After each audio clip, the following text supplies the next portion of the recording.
Who found him? A woman. Miss Eva Paisley. Ryga raised his eyebrows quizzically. What was she doing here that early?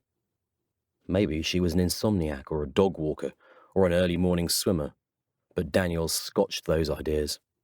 She said she had come to the cove early to take some photographs of the morning sun rising over the sea. When she reached the beach, she saw the body. Ryga looked up at the cliffs. Surely she must have seen the body before then. Daniels shrugged. She told Inspector Crispin that she could see instantly that the man was dead, but she checked for a pulse before taking some photographs of the body.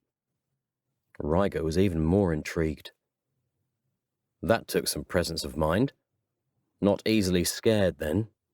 She said she'd seen much worse. Down in the bay, on the far left, was a handful of beach huts and 3 fishing boats on the shore above the tide line. Across the sea to the west stretched the cliffs of Dorset. The sea shimmered as the sun's rays caught the top of the small waves. He turned his attention back to the pillbox and peered inside. It was possible the dead man or his killer could have hidden here, but there was no obvious evidence of that. Just weeds, brick dust, spiders and mud. Daniels said, "There's another pillbox on the beach not far from the water's edge.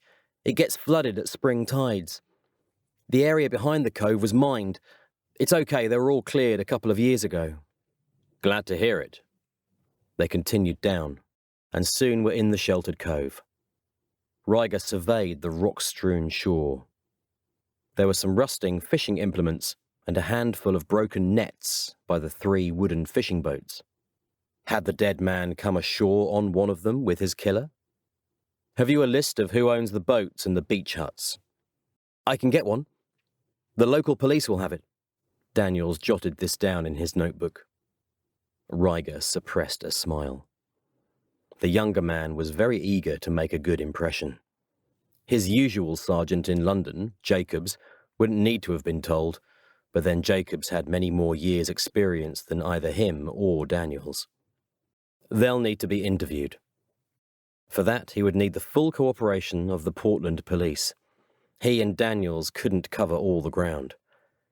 He'd been told that the local inspector was called Crispin, and he'd find the police station at Fortune's Well to the north of the island. Crispin would have been alerted as to his arrival. Ryga wondered what kind of reception he, an outsider, would get messing about on an investigation on Crispin's patch.